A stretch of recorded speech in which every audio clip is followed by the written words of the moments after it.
Item number 1,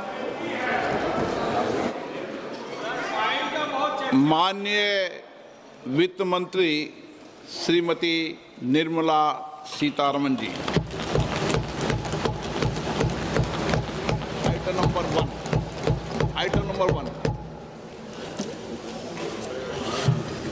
Sir, with your permission, I rise to lay on the table a copy each of the following papers, Hindi and English versions, under Article 281 of the Constitution, Report for 2026 to 2031, Volume 1, Main Report of the 16th Finance Commission.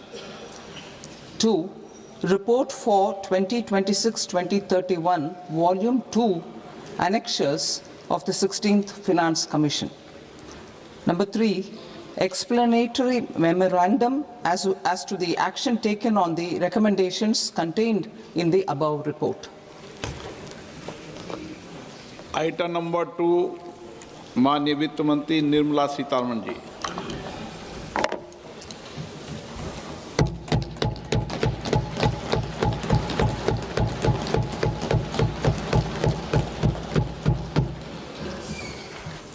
Honorable Speaker, sir, on the sacred occasion of Magh Purnima and the birth anniversary of Guru Ravidas, I present the budget for the year 2026-2027. Since we assumed office 12 years ago, India's economic trajectory has been marked by stability, fiscal discipline, sustained growth, and moderate inflation.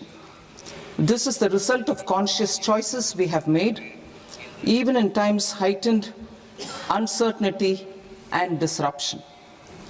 Our government, led by Honorable Prime Minister Modi, has decisively and consistently chosen action over ambivalence, reform over rhetoric, and people over populism.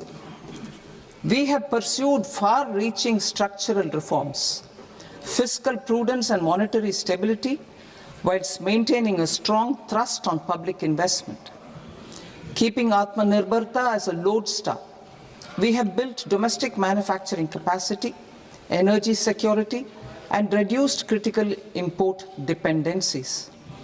Simultaneously, we have ensured that citizens benefit from every action of the government, undertaking reforms to support employment generation, agricultural productivity, household purchasing power, and universal services to people. These measures have delivered a high growth rate of around 7% and helped us make substantial strides in poverty reduction and improvement in the lives of our people. Today, we face an external environment in which trade and multilateralism are imperiled and access to resources and supply chains are disrupted. New technologies are transforming production systems while sharply increasing demands on water, energy, and critical minerals. India will continue to take confident steps towards Vikasit Bharat, balancing ambition with inclusion. As a growing economy with expanding trade and capital needs, India must also remain deeply integrated with global markets, exporting more and attracting stable long-term investment. As I begin Part A, I want to express my gratitude to the people for standing firmly with us as we forge our way together towards becoming one of the largest economies of the world.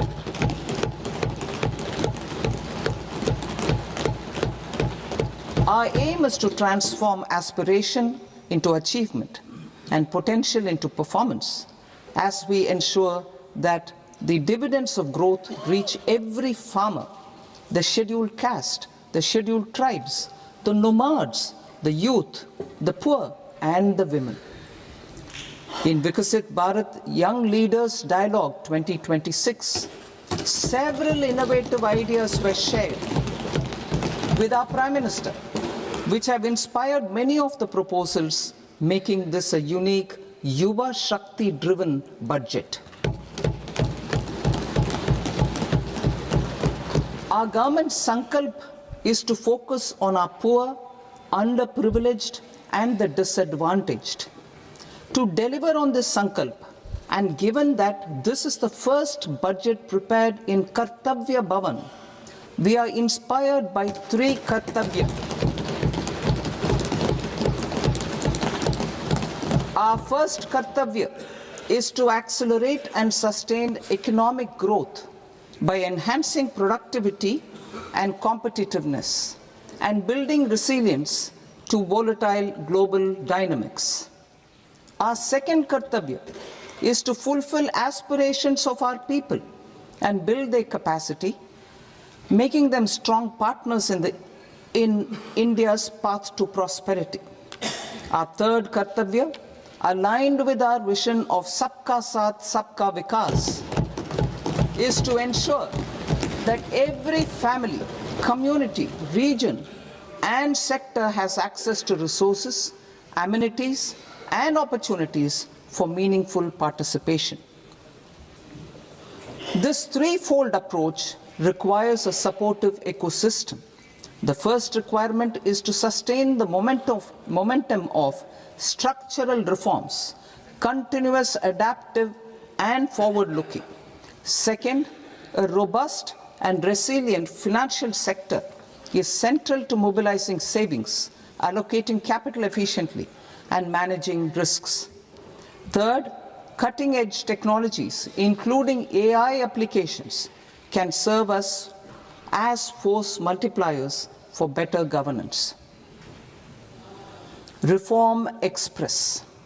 Our government has undertaken comprehensive reforms towards creating employment, boosting productivity, and accelerating growth.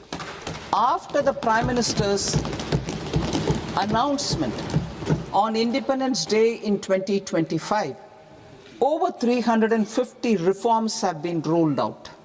This includes GST simplification, notification of labor codes, and rationalization of mandatory quality control orders.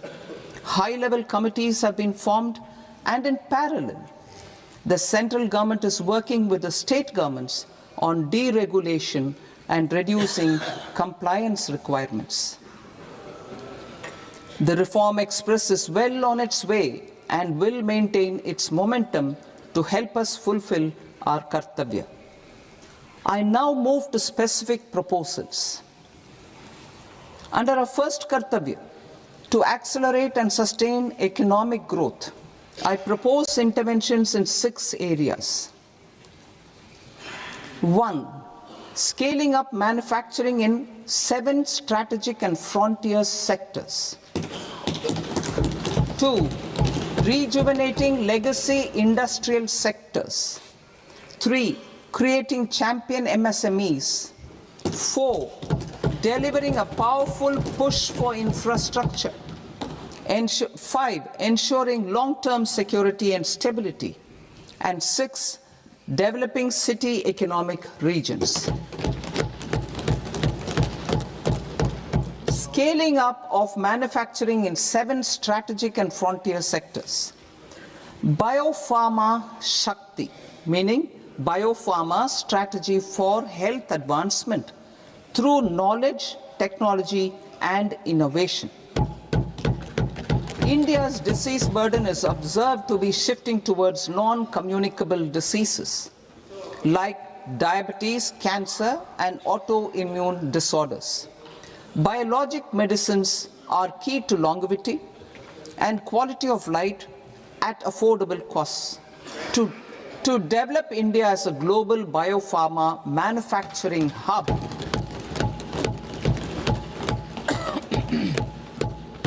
I propose the Biopharma Shakti with an outlay of 10,000 crores over the next 5 years. This will build the ecosystem for domestic production of biologics and biosimilars. The strategy will include a biopharma-focused network with 3 new national institutes of pharmaceutical education and research, popularly known as NIPERS, and upgrading 7 existing ones. It will also create a network of 1,000 accredited India clinical trials sites. We propose to strengthen the Central Drug Standard Control Organization to meet global standards and approve timeframes through and approval timeframes through a dedicated scientific review cadre and specialists. India's semiconductor mission 1.0 expanded India's semiconductor sector capabilities.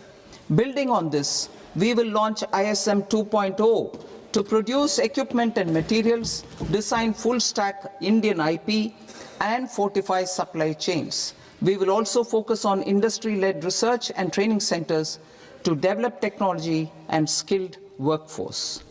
The Electronics Components Manufacturing Scheme, launched in April 2025, with an outlay of 22,919 crores, already has investment commitments at double the targets.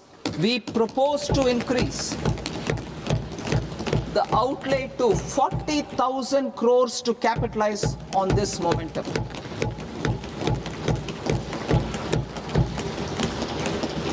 A scheme for rare earth permanent magnets was launched in 2025 November. We now propose to support the mineral-rich states of Odisha, Kerala, Andhra Pradesh, and Tamil Nadu to establish dedicated rare earth corridors to promote mining, processing, research, and manufacturing. To enhance domestic chemical production and reduction import dependency and reduce import dependency, we will launch a scheme to support states in establishing 3 dedicated chemical parks through challenge route on a cluster-based plug-and-play model. Strong capital goods.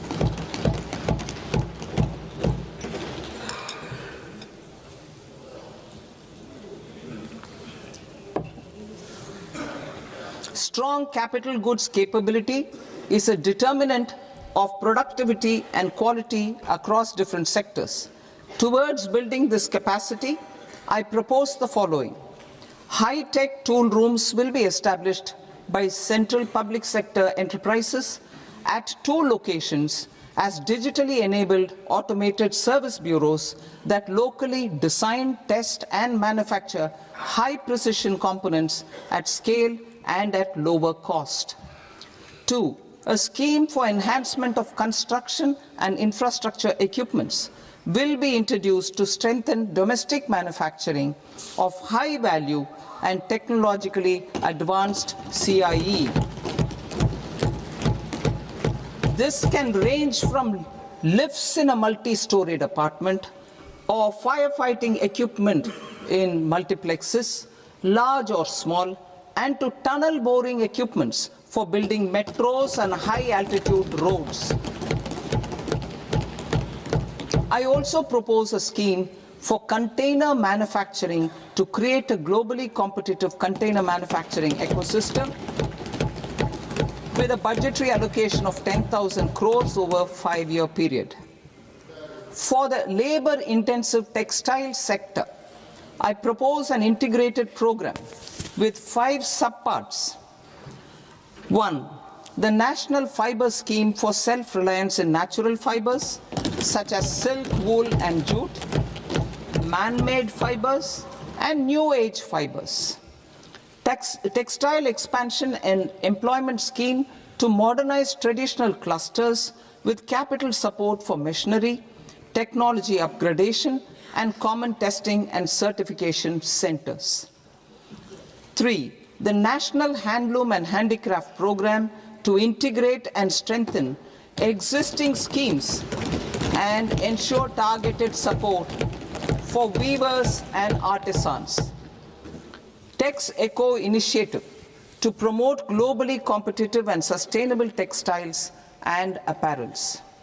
Samarth 2.0 to modernize the upgrade the textile skilling ecosystem through collaboration with industry and academic institutions. Further, I propose to set up mega textile parks in challenge mode. They can also focus on bringing value addition to technical textiles. I propose to launch the Mahatma Gandhi Gram Swaraj initiative to strengthen khadi, handloom and handicrafts. This will help in global market linkage and branding. It will streamline and support training, skilling, quality of process and production. This will benefit our weavers, village industries, One District, One Product ODOP initiative and also our rural youth. India has the potential to emerge as a global hub for high quality, affordable sports goods. I propose a dedicated initiative for sports goods that will promote manufacturing, research, and innovation in equipment design as well as material sciences.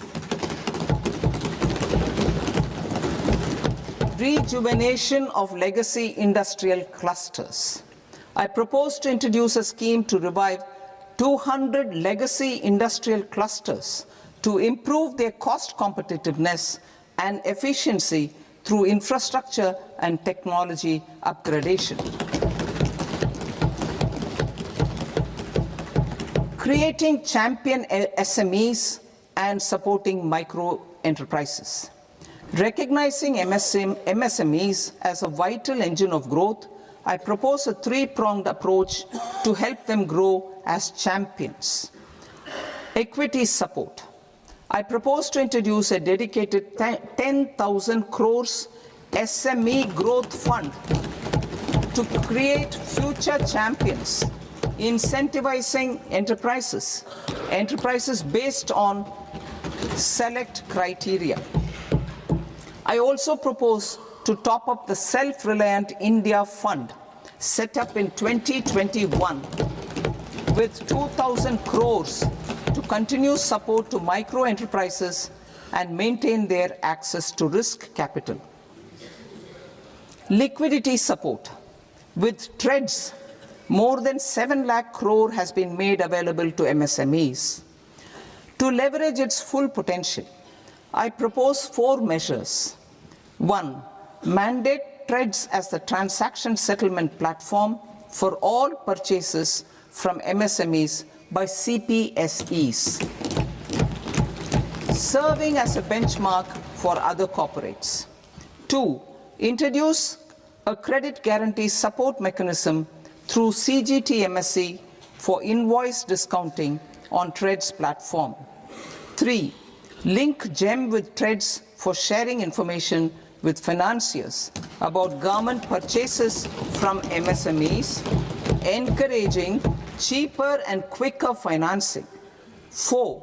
Introduce TREDS receivables as asset-backed securities, helping develop a secondary market, enhancing liquidity and settlement of transactions.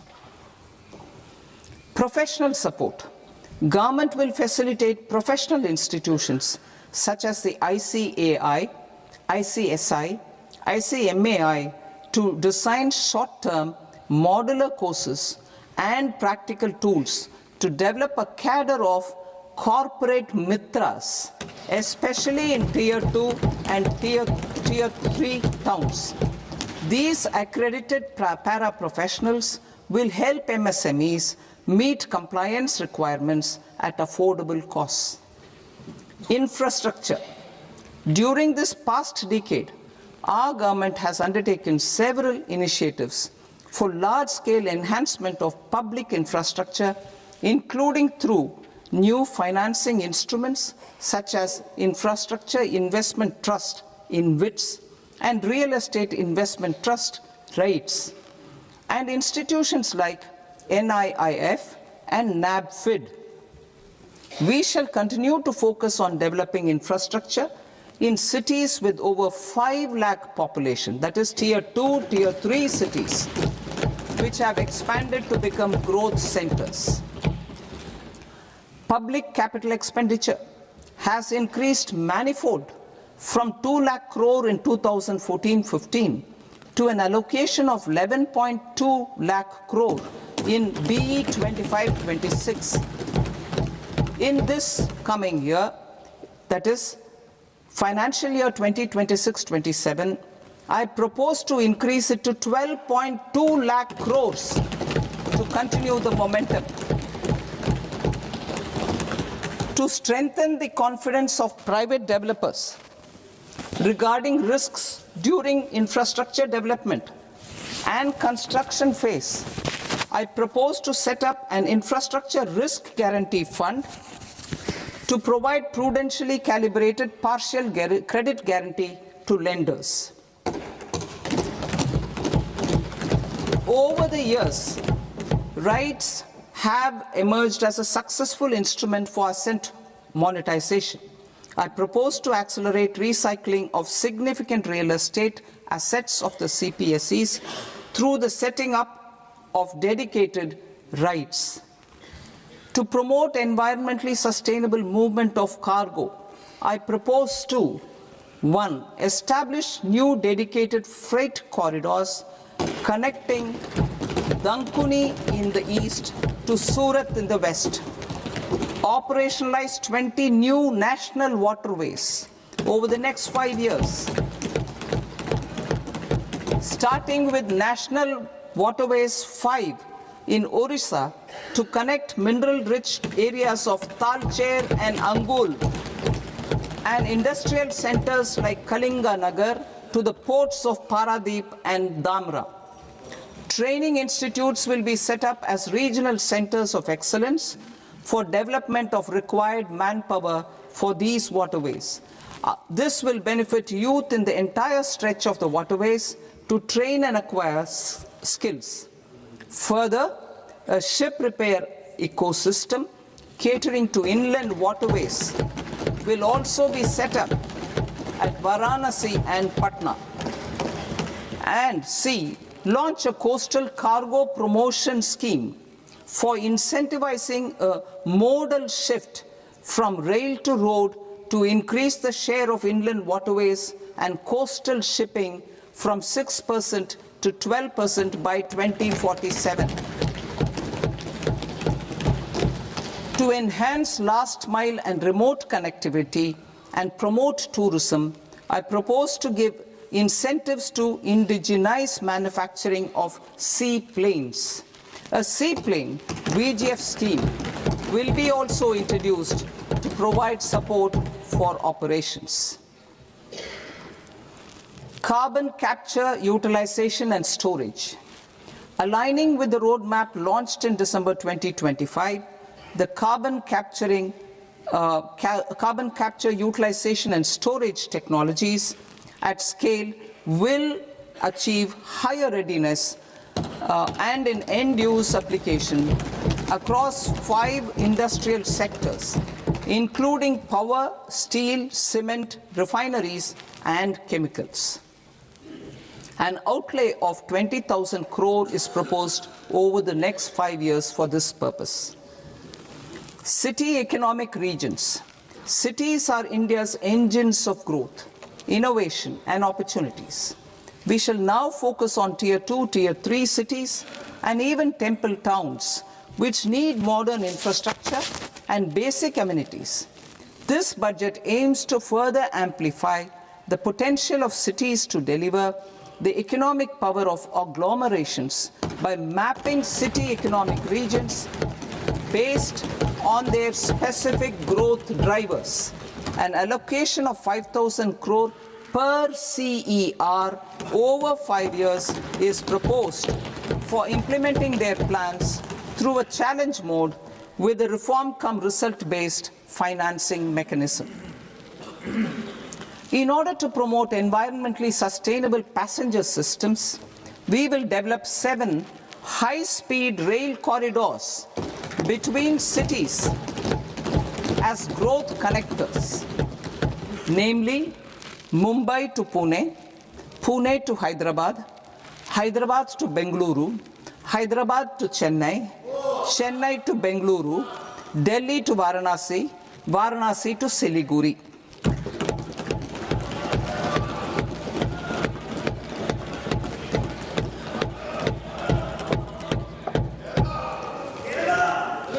Financial sector. The Indian banking sector today is characterized by strong balance sheet, historic highs in profitability, improved asset quality, and coverage exceeding 98% of villages in the country. At this juncture, we are well placed to futuristically evaluate the measures needed to continue on the path of reform-led growth of this sector. I propose setting up a high-level committee on banking for Vikasit Bharat.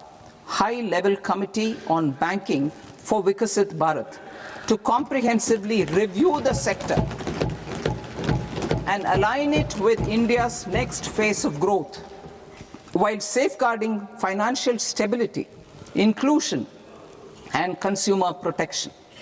The vision for NBFCs for Vikasit Bharat has been outlined with clear targets for credit disbursement and technology adoption in order to achieve scale and improve efficiency in the public sector NBFCs.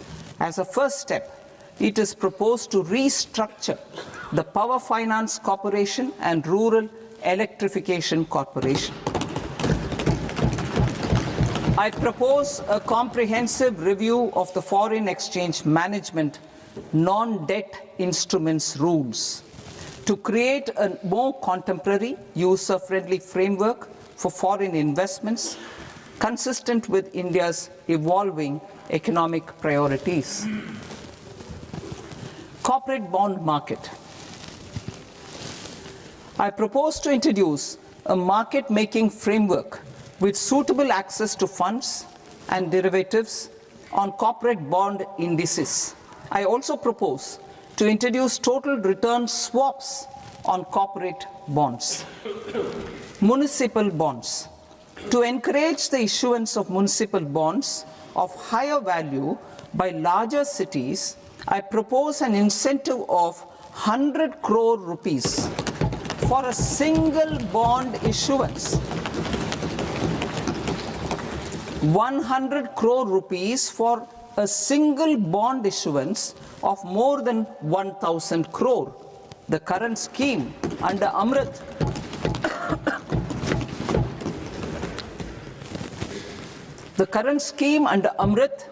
which incentivizes issuances up to 200 crores only, will also continue to support smaller and medium towns. That will also continue to support the smaller and medium towns. Ease of doing business. Individual persons resident outside India, PROI, will be permitted to invest in equity instruments of listed Indian companies through the portfolio investment scheme. It is also proposed to increase the investment limit for an individual PROI under the scheme from 5% to 10%, with an overall investment limit for all individual PROIs to 24% from the current 10%. Emerging technologies including AI. 21st century is technology driven. Adoption of technology is for the benefit of all people. Farmers in the field, women in STEM, youth keen to upskill, and Divyangjan to access newer opportunities. The government has taken several steps to support new technologies through AI Mission, National Quantum Mission, Anusandhan National Research Fund, and Research and Development and Innovation Fund. Our second kartavya is to fulfill aspirations and build capacities. Close to 25 crore individuals have come out of multi-dimensional poverty through a decade of our government's sustained and reform-oriented efforts.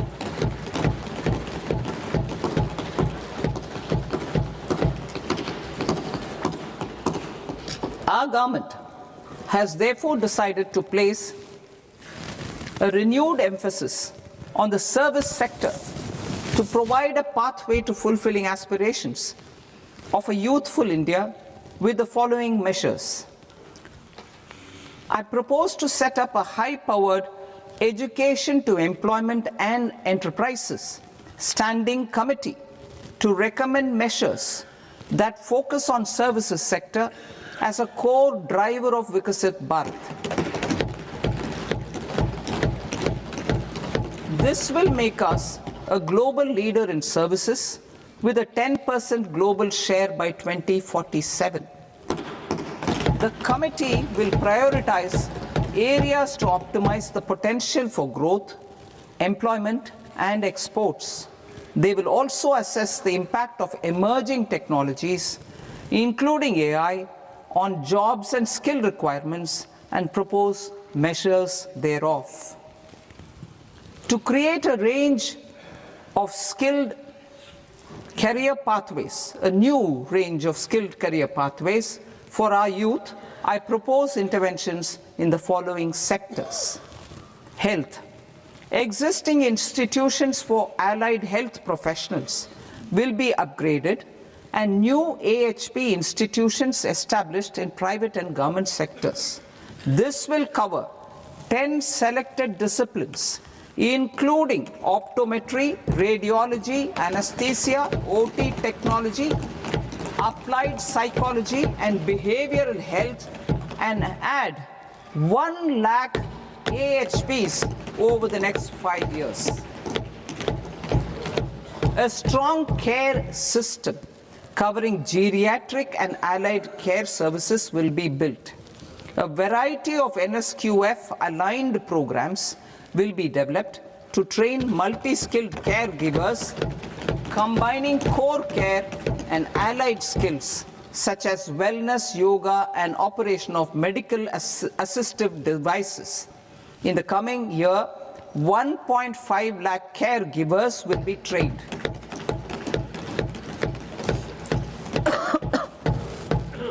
Hubs for medical value tourism. To promote India as a hub for medical tourism services, I propose to launch a scheme to support states in establishing 5 regional medical hubs in partnership with the private sector. These hubs will serve as integrated healthcare complexes that combine medical, educational, and research facilities. They will have Ayush centers, medical value tourism facilitation centers, and infrastructure for diagnostics, post-care, and rehabilitation. These hubs will provide diverse opportunities, job opportunities for health professionals, including doctors and AHPs.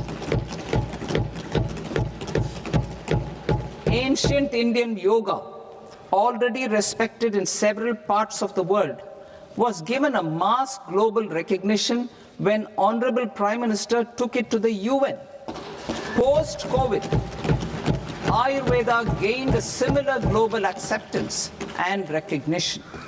Exporting quality Ayurveda products helps farmers who grow the herbs and youth who process the products. To meet growing global demand, a few more steps are being taken. I propose to 1. Set up 3 new All India Institutes of Ayurveda. 2. Upgrade Ayush pharmacies and drug testing labs for higher standards of certification ecosystem and make available more skilled personnel. 3. Upgrade the WHO Global Traditional Medicine Center in Jamnagar to bolster evidence-based research, training, and awareness for traditional medicine. Animal husbandry. Livestock contributes to close to 16% of farm income, including of poor and marginal households. To scale up availability of veterinary professionals by more than 20,000, I propose to roll out a loan-linked capital subsidy support scheme for establishment of veterinary and para-veterinary colleges, veterinary hospitals, diagnostic laboratories, and breeding facilities in private sector. Collaboration between Indian and foreign institutions will also be facilitated. Orange economy. India's animation, visual effects, gaming and comics sector, AVGC sector, is a growing industry projected to require 2 million professionals by 2030. I propose to support the Indian Institute of Creative Technologies, Mumbai, in setting up AVGC content creator labs in 15,000 secondary schools all over the country and 500 colleges.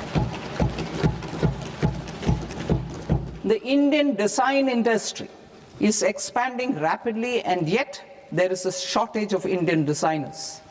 I propose to establish, through Challenge Route, a new National Institute of Design to boost design education and development in the eastern region of India. Education. Our government will support states through Challenge Route in creating 5 university townships in the vicinity of major industrial and logistics corridors. These planned academic zones will host multiple universities, colleges, and research institutions, skill centers, and residential complexes. In higher education, STEM institutions, prolonged hours of study and laboratory work pose some challenges for girl students. Through VGF, Viability Gap Funding and capital support, one girls' hostel will be established in every district.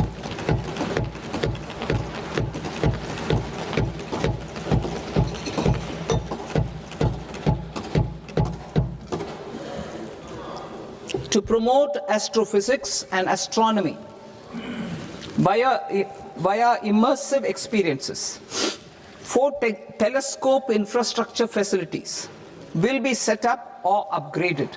The National Large Solar Telescope, the National Large Optical Infrared Telescope, the Himalayan Chandra Telescope, and the Cosmos 2 Planetarium. Tourism.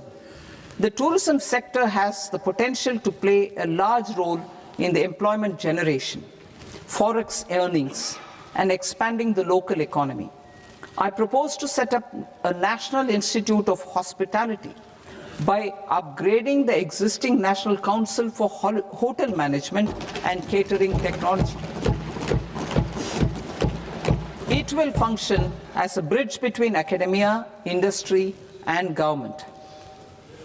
I also propose a pilot scheme for upskilling 10,000 guides in 20 iconic tourist sites through a standardized, high-quality, 12-week training course in hybrid mode in collaboration with the Indian Institute of Management.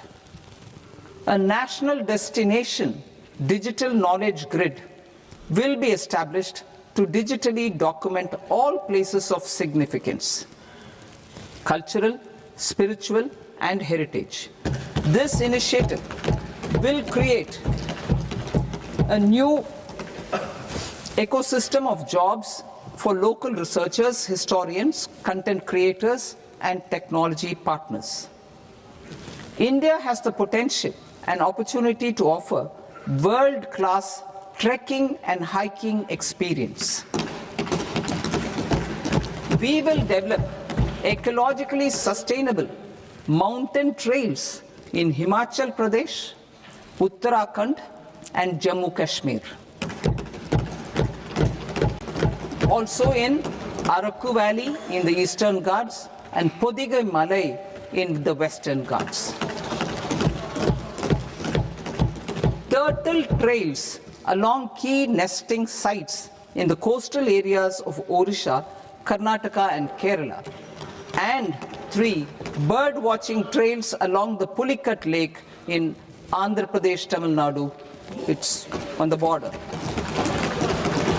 Under the visionary leadership of Honorable Prime Minister, we established the International Big Cat Alliance in 2024. This year, India is hosting the first ever Global Big Cat Summit, where heads of governments and ministers from 95 range countries will deliberate on collective strategies for conservation. Heritage and culture tourism. I propose to develop 15 archaeological sites, including Lothal, Dolavira, Rakhi Gadi, Adichanallur, Saranath, Hastinapur, and Leh Palace into vibrant experiential cultural destinations. Excavated landscapes will be open to the public through curated walkways. Immersive storytelling skills and technologies will be introduced to help conservation labs, interpretation centers, and guides.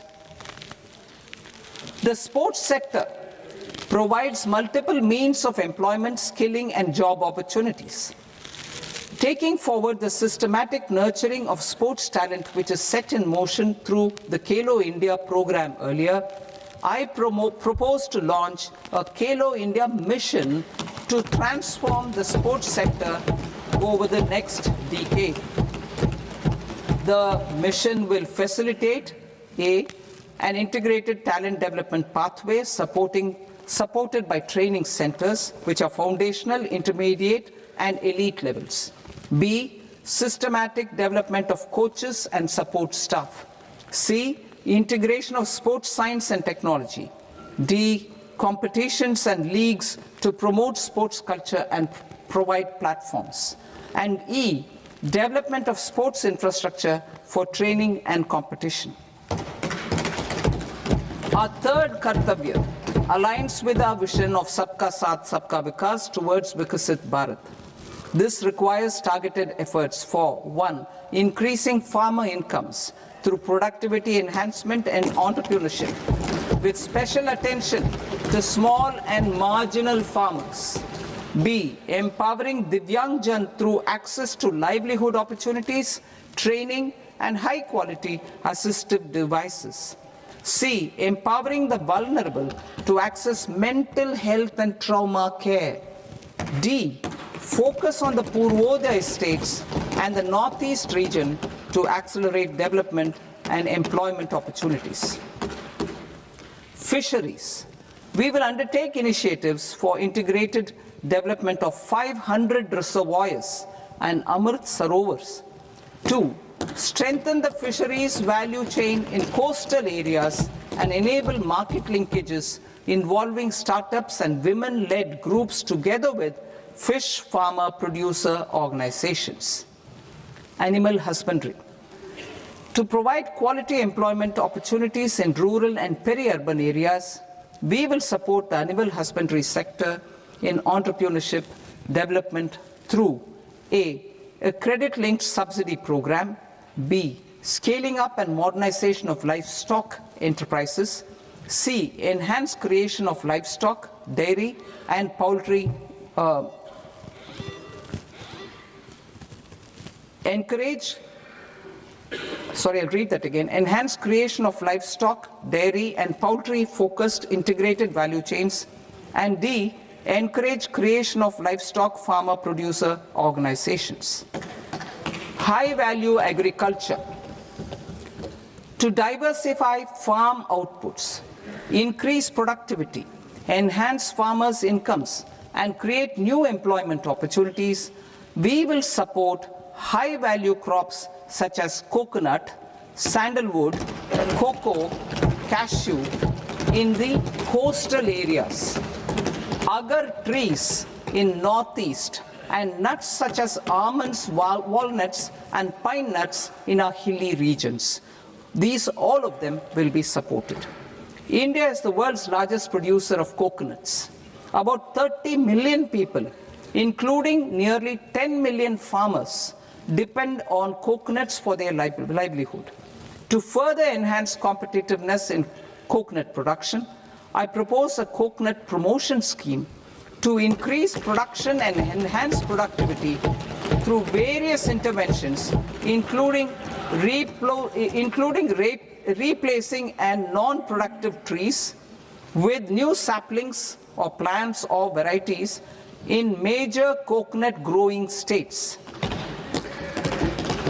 A dedicated program is proposed for Indian cashew and cocoa to make India self-reliant in raw cashew and coconut production and processing, enhance export competitiveness, and transform Indian cashew and Indian cocoa into premium global brands by 2030. Sandalwood. Sandalwood is closely linked to India's social and cultural heritage. Our government will partner with state governments to promote focused cultivation and post-harvest processing to restore the glory of the Indian sandalwood ecosystem, to rejuvenate old, low-yielding orchards, and expand high-density cultivation of walnuts, almonds, and pine nuts. We will support a dedicated program to enhance farmer incomes and in bringing value addition by engaging youth. Bharat Vistar, that is virtually integrated system to access agricultural resources. I propose to launch Bharat Vistar, a multilingual AI tool that shall integrate the AgriStack portals and the ICAR package on agricultural practices with AI systems. This will enhance farm productivity, enable better decisions for farmers, and reduce risk by providing customized advisory support. She Marts for rural women-led enterprises. Building on the success of Lakpati Didi program, I propose to help women take the next step from credit-linked livelihoods to being owners of enterprises. Self-help entrepreneur, She Marts will be set up as community-owned retail outlets within the cluster-level federations through enhanced and innovative financing instruments. Empowering Divyangjan. Divyangjan Kaushal Yojana.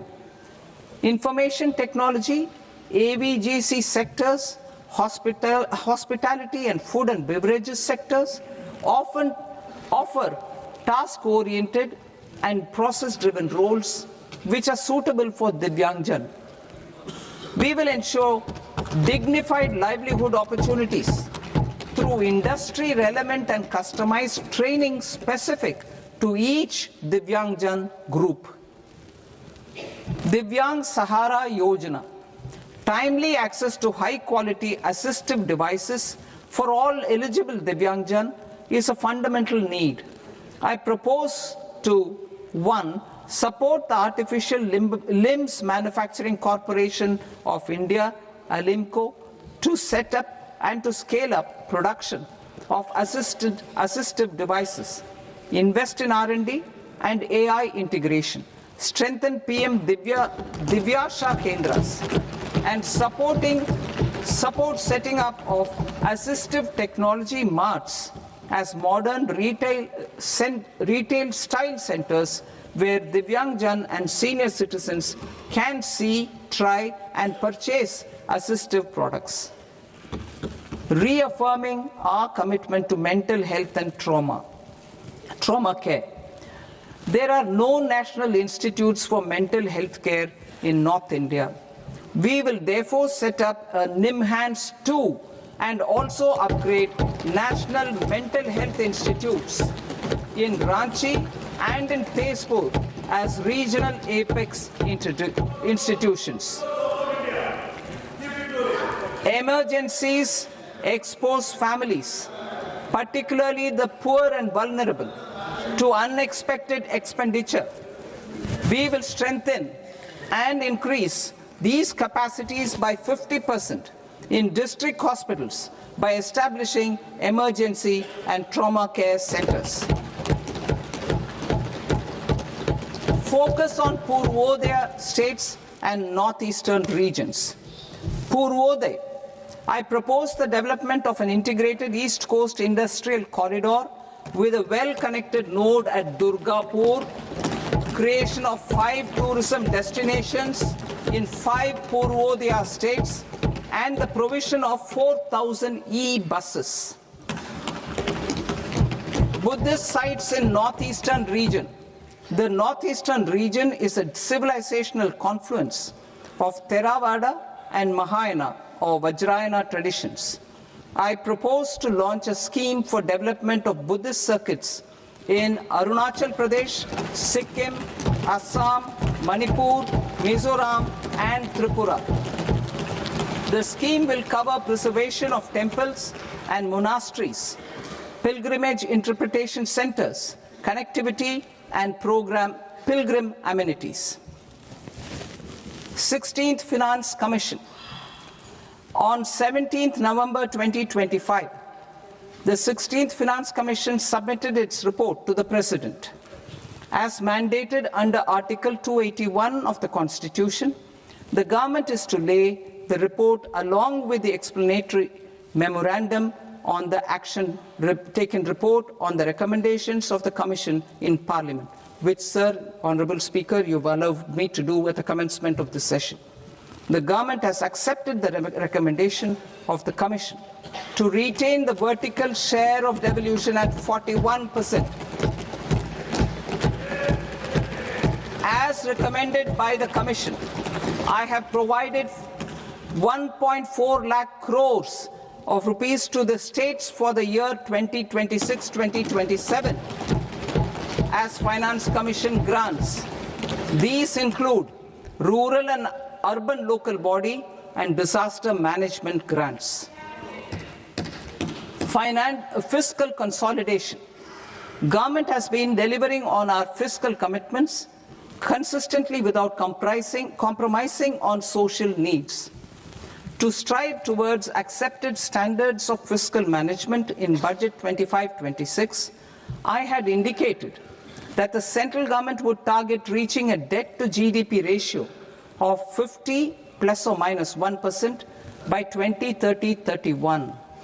In line with this, the debt to GDP ratio is estimated to be 55.6% of GDP in BE 26-27. compared to 56.1% of GDP in RE 25-26. A declining debt to GDP ratio will gradually free up resources for priority sector lending and expenditure by reducing the outgo on interest payments. One of the main operational instruments for debt targeting is the fiscal deficit. I am happy to inform this august House that I fulfilled my commitment made in 2021-2022 to reduce fiscal deficit below 4.5% of GDP by 25-26.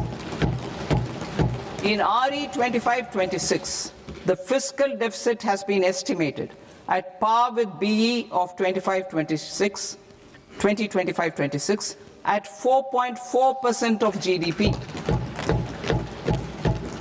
In line with the new fiscal prudence path of debt consolidation, the fiscal deficit in BE 26-27 is estimated to be 4.3% of the GDP.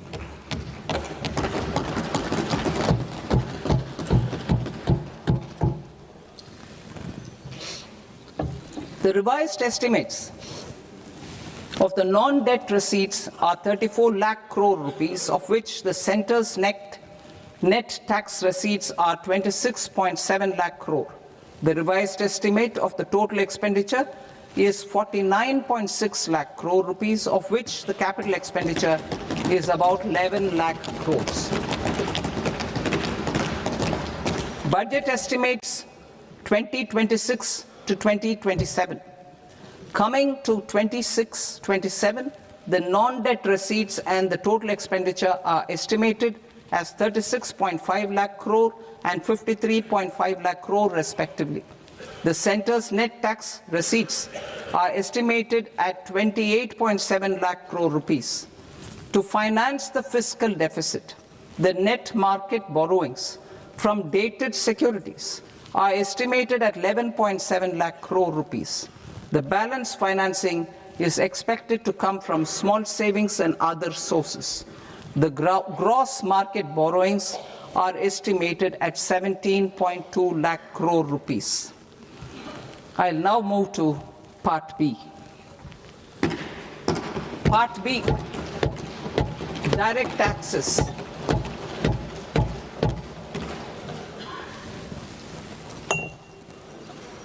Honorable Speaker, sir, I now present my proposals on direct taxes. New Income Tax Act. In July 2024, I announced a comprehensive review of the Income Tax Act 1961. This was completed in a record time, and the Income Tax Act 2025 will come into effect from 1st April 2026. The simplified income tax rules and forms will be notified shortly, giving adequate time to taxpayers to acquaint themselves with its requirements. The forms have been redesigned such that ordinary citizens can comply without difficulty. Ease of living. I propose that any interest awarded by the Motor Accident Claims Tribunal to a natural person will be exempt from income tax, and any TDS on this account will be done away with. I propose to reduce TCS rate on the sale of overseas tour program package from the current 5% and 20% to 2% without any stipulation of amount. I propose to reduce TCS rate for pursuing education and for medical purposes under the Liberalized Remittance Scheme, popularly known as LRS, from 5% to 2%. Supply of manpower services is proposed to be specifically brought within the ambit of payment to contractors for the purpose of TDS to avoid ambiguity. Thus, TDS on these services will be at the rate of either 1% or 2% only. I propose a scheme for small taxpayers, wherein a rule-based automated process will enable obtaining a lower or nil deduction certificate instead of filing an application with the assessing officer. For the ease of taxpayer holding securities in multiple companies, I propose to enable depositories to accept Form 15G or Form 15H from the investor and provide it directly to various relevant companies. I propose to extend time available for revising returns from 31st December to up to 31st March with the payment of a nominal fee. I also propose to stagger the timeline for filing of tax returns. Individuals with ITR 1 and ITR 2 returns will continue to file till 31st July, and non-audit business cases or trusts are proposed to be allowed time till 31st August. TDS on sale of immovable property by a non-resident is proposed to be deducted and deposited through resident buyers and his or her PAN-based challan instead of requiring a TAN, which is a temporary accounting number. To address practical issues of small taxpayers like students, young professionals, tech employees, relocated NRIs, and such others, I propose to introduce a one-time 6-month foreign asset disclosure scheme for these taxpayers to disclose income or assets below a certain size. This scheme would be applicable for two categories of taxpayers, namely, A, who did not disclose their overseas income or assets, and B, who disclose their overseas income and or paid due tax but could not declare the asset acquired.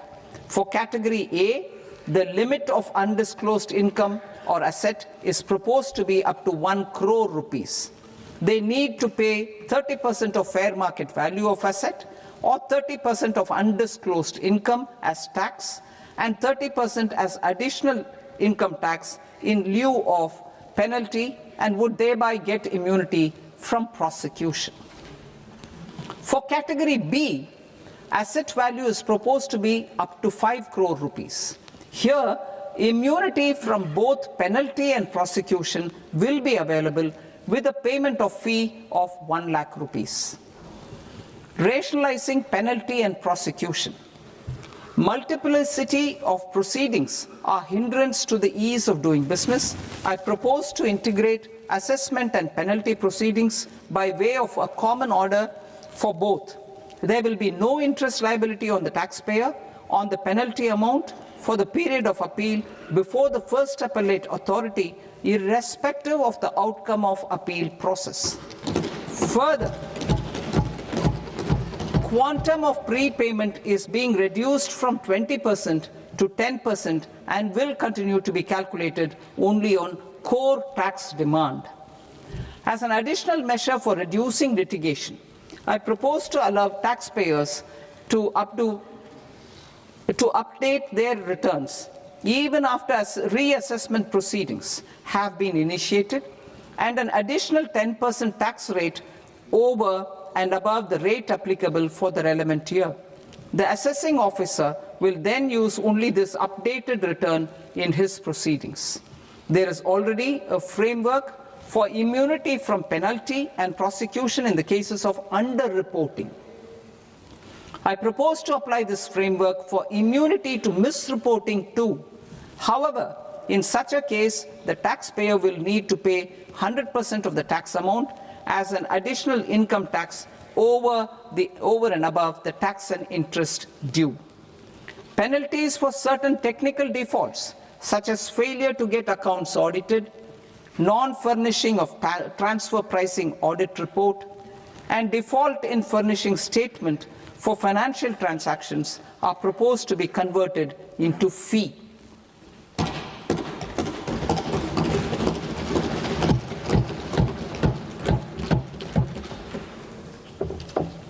I propose to rationalize prosecution framework under Income Tax Act while maintaining a careful balance for deterrence in some serious offence. Non-production of books of account and documents and requirement of TDS payment where payment is made in kind are being decriminalized. Further, minor offences will attract fine only. The remaining prosecutions will be graded commensurate with the quantum of offence. They will entail only simple imprisonment with maximum imprisonment reduced to 2 years and power to courts to convert even those into fines. There is no penalty. There is no penalty presently for non-disclosure of non-immovable foreign assets with aggregate value less than 20 lakh rupees. I propose to also provide them with immunity from prosecution with retrospective effect from 1/10/2024.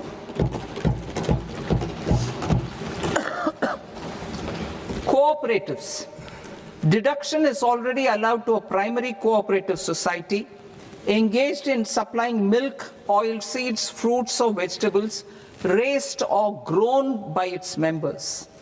I propose to extend this deduction to also include supply of cattle feed and cotton seed produced by its members. I propose to allow inter-cooperative society dividend income as deduction under the new tax regime to the extent it is further distributed to its members.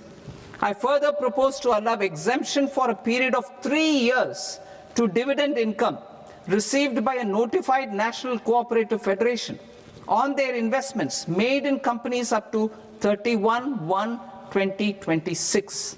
This exemption would be allowed only for dividends further distributed to its member cooperatives.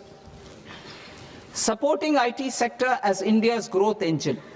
India is a global leader in software development services, IT-enabled services, knowledge process outsourcing services, and contract R&D services relating to software development. These businesses and their segments are quite interconnected with each other. All these services are proposed to be clubbed under a single category of information technology services with a common safe harbor margin of 15.5% applicable to all. The threshold for availing safe harbor for IT services is being enhanced substantially from 300 crore rupees to 2,000 crore rupees. Safe harbor for IT services shall be approved by an automated rule-driven process without any need for tax officer to examine and accept the application. Once applied by an IT services company, the same safe harbor can be continued for a period of 5 years at a stretch at its choice. For IT services companies who want to conclude advanced pricing agreement, APA, I propose to fast-track unilateral APA process for IT services and endeavor to conclude it within a period of 2 years. The period of 2 years can be extended by a further period of 6 months on taxpayers' request. I propose to extend the facility of modified returns available to the entity entering APA to its associated entities also. Attracting global business and investment. Recognizing the need to enable critical infrastructure and boost investment in data centers, I propose to provide tax holiday till 2047 to any foreign company that provides cloud services to customers globally by using data center services from India. It will, however, need to provide services to Indian customers through an Indian reseller entity. I also propose to provide a safe harbor of 15% on cost in case the company providing data center services from India is a related entity. To harness the efficiency of just-in-time logistics for electronic manufacturing, I propose to provide safe harbor to non-residents for component warehousing in a bonded warehouse at a profit margin of 2% of the invoice value. The resultant tax of about 0.7% will be much lower than in competing jurisdictions. To provide fillip to toll manufacturing in India, I propose to provide exemption from income tax for 5 years to any non-resident who provides capital goods, equipment, or tooling to any toll manufacturer in a bonded zone. To encourage vast pool of global talent to work in India for a longer period of time, I propose to provide exemption to global, non-India sourced income of a non-resident expert for a stay period of 5 years under notified schemes. I propose to provide exemption from minimum alternate tax, the MAT, to all non-residents who pay tax on presumptive basis. Tax administration. I propose to constitute a joint committee of Ministry of Corporate Affairs and Central Board of Direct Taxes for incorporating the requirements of income computation and disclosure standards, the ICDS, in the Indian Accounting Standards Ind AS itself. Separate accounting requirement based on ICDS will be done away with from the tax year 27-28. To support Prime Minister Modi's vision of homegrown accounting and advisory firms to become global leaders, I propose to rationalize the definition of accountant for the purposes of safe harbor rules. Other tax proposals. Change in taxation of buyback was brought in to address the improper use of buyback route by promoters. In the interest of minority shareholders, I propose to tax buyback for all types of shareholders as capital gains. However, to disincentivize misuse of tax arbitrage, promoters will pay an additional buyback tax. This will make effective tax 22% for corporate promoters. For non-corporate promoters, the effective tax will be 30%. TCS rate for sellers of specific goods, namely alcoholic liquor, scrap, and minerals, will be rationalized to 2%, and that on tendu leaves will be reduced from 5% to 2%. I propose to raise the STT on futures to 0.05% from the present 0.02%. STT on options premium and exercise of options are both proposed to be raised to 0.15% from the present rate of 0.1% and 0.125% respectively. We reformed the taxation landscape for corporates in 2019 by providing them a simplified regime with lower tax rate so that they could productively focus on business rather than on claim of deductions and exemptions. To encourage companies to shift to the new regime, set off of brought forward MAT credit, minimum alternate tax credit, is proposed to be allowed to companies only in the new regime. Set off using available MAT credit is proposed to be allowed to an extent of 1/4 of the tax liability in the new regime.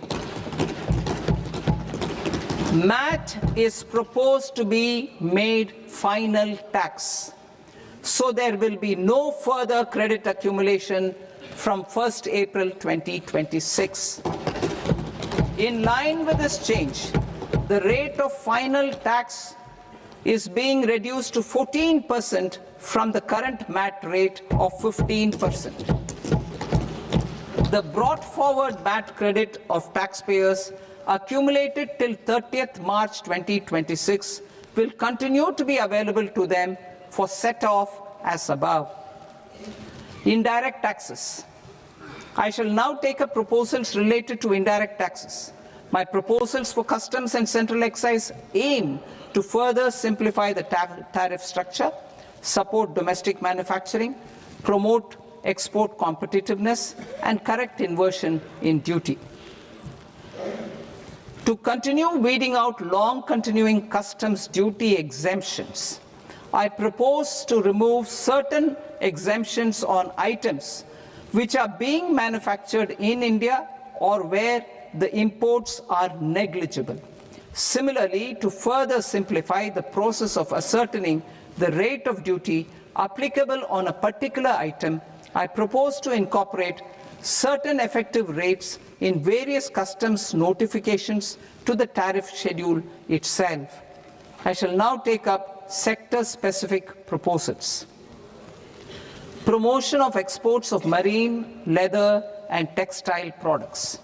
I propose to increase the limit for duty-free imports of specified inputs used for processing seafoods for export from the current 1% to 3% of FOB value of the previous year's export turnover. I also propose to allow duty-free imports of specified inputs, which is currently available for exports of leather or synthetic footwear, to exports of shoe uppers as well. I propose to extend the time period for export of final product from the existing 6 months to 1 year for exporters of leather or textile garments, leather or synthetic footwear, and other leather products. Energy transition and security. I propose to extend the basic customs duty exemption given to capital goods used for manufacturing lithium-ion cells for batteries to those used for manufacturing lithium-ion cells for battery energy storage systems also.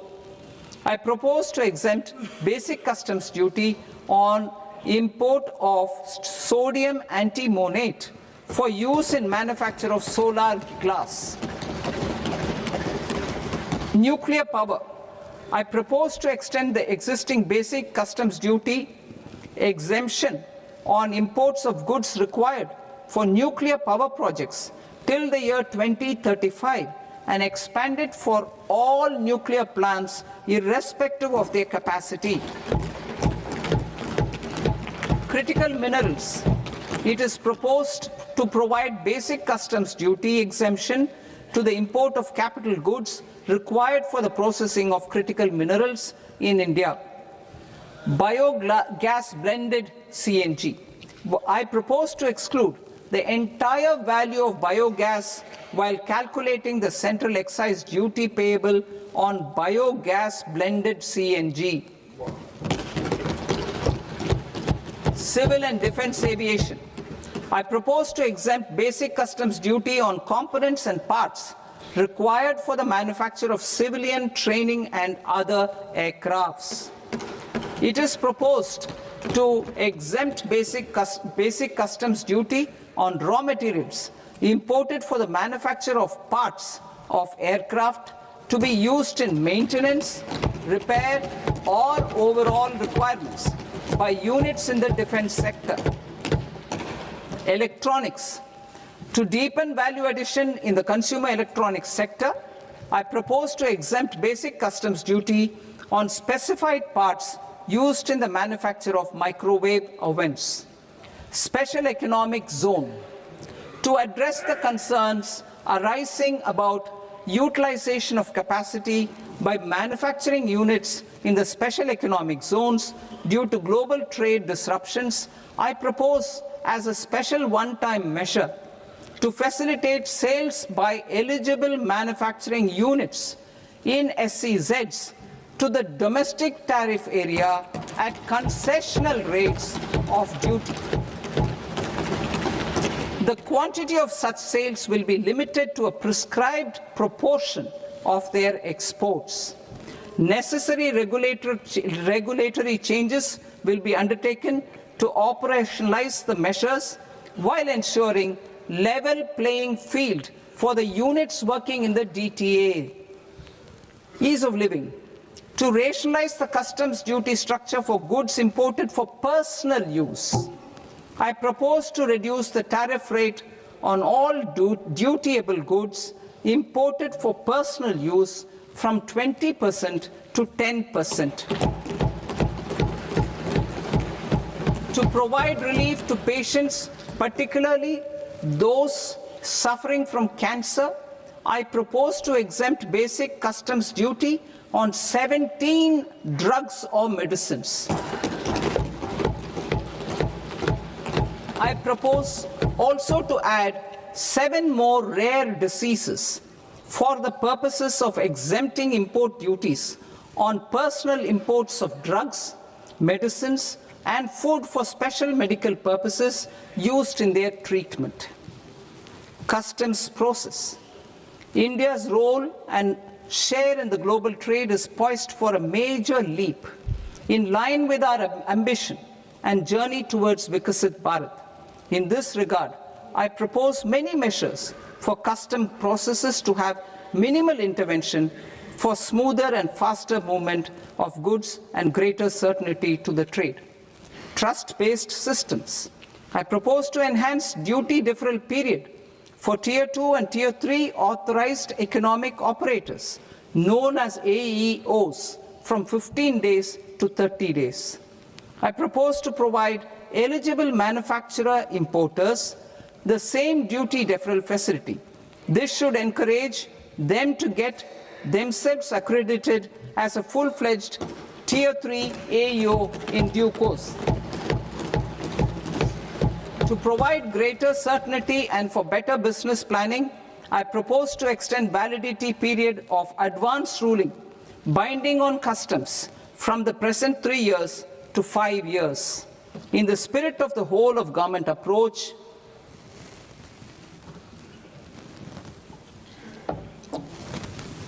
government agencies will be encouraged to leverage AEO accreditation for preferential treatment in clearing their cargo. Regular importers with trusted long-standing supply chains will be recognized in the risk system so that the need for verification of their cargo every time can be minimized. Export cargo using electronic sealing. Export cargo using electronic sealing will be provided through clearance from the factory premises to the ship. For import of goods not needing any compliance, filing of bill of entry by a trusted importer and arrival of goods will automatically notify customs for completing their clearance formalities. This will enable goods to be released immediately on arrival. The customs warehouse framework will be transformed into a warehouse operator-centric system with a self-declarations, electronic tracking, and risk-based audit. These reforms will move away from the current system of officer-dependent approvals and reduce transaction delays and compliance costs. Ease of doing business. Approvals required for cargo clearance from various government agencies will be seamlessly processed through a single and interconnected digital window by the end of the financial year. Processes involved in clearance of food, drugs, plant, and animal and wildlife products, accounting for about 70% of interdicted cargo, will be operationalized on this system by April 2026 itself. For goods not having any compliance requirement, clearance will be done by customs immediately after online registration is completed by the importer, subject to the payment of duty. Customs integrated system will be rolled out in 2 years as a single integrated and scalable platform for all customs processes. Utilization of non-intrusive scanning with advanced imaging and AI technology for risk assessment will be expanded in a phased manner with the objective to scan every container across all the major ports. New export opportunities to support Indian fishermen to fully harness the economic value of marine resources beyond our territorial waters. The following measures will be taken. A. Fish catch by an Indian fishing vessel in exclusive economic zone or on the high seas will be made free of duty. Landing of such fish on foreign port will be treated as export of goods. Safeguards will be put in place to prevent misuse during fish catch, transit, or transshipment. To support aspirations of India's small businesses, artisans, and startups to access global markets through e-commerce, I am pleased to announce complete removal of the current value cap of 10 lakh rupees per consignment on courier exports. In addition, handling of rejected and returned consignments will be improved with effective use of technology for identifying such consignments. I propose to revise provisions governing baggage clearance during international travel to address genuine concerns of passengers. The revised rules will enhance duty-free allowances in line with the present-day travel realities and provide clarity in temporary carriage of goods brought in or taken out. There are honest taxpayers who are willing to settle disputes by paying all their dues, but they get deterred due to negative connotation associated with penalty. I they will now be able to close cases by paying an additional amount in lieu of penalty. Honorable Speaker, sir, with this, I commend the budget to this august House. Jai Hind.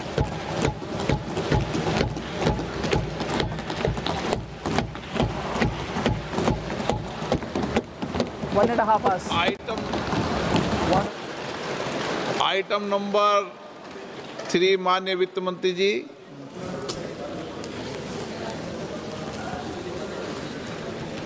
Item number 2, sir. 3।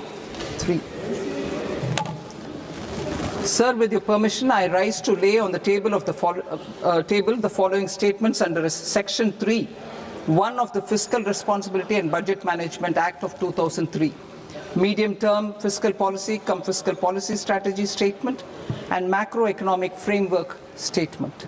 Item number 4 माननीय वित्त मंत्री जी। Sir, with your permission, I move for leave to introduce the Finance Bill 2026. प्रश्न ये कि विधेयक को पुनर्स्थापित करने की अनुमति प्रदान की जाए। जो सदस्य इस पक्ष में हाँ गए, जो सदस्य विरोध में ना गए, मेरे विचार में निर्णय हाँ वालों के पक्ष में, हाँ वालों के पक्ष में अनुमति प्रदान की जाती है। माननीय मंत्री जी, अब विधेयक पुनर्स्थापित करें। Sir, I introduce the bill. माननीय सदस्यगण, आपको सूचित किया जाता है कि माननीय वित्त मंत्री जी के बजट भाषण की कॉपी पब्लिकेशन काउंटर पर ली जाती है। बजट भाषण और बजट से संबंधित दस्तावेज आपके मोबाइल फोन और मेंबर पोर्टल्स पर ही उपलब्ध है।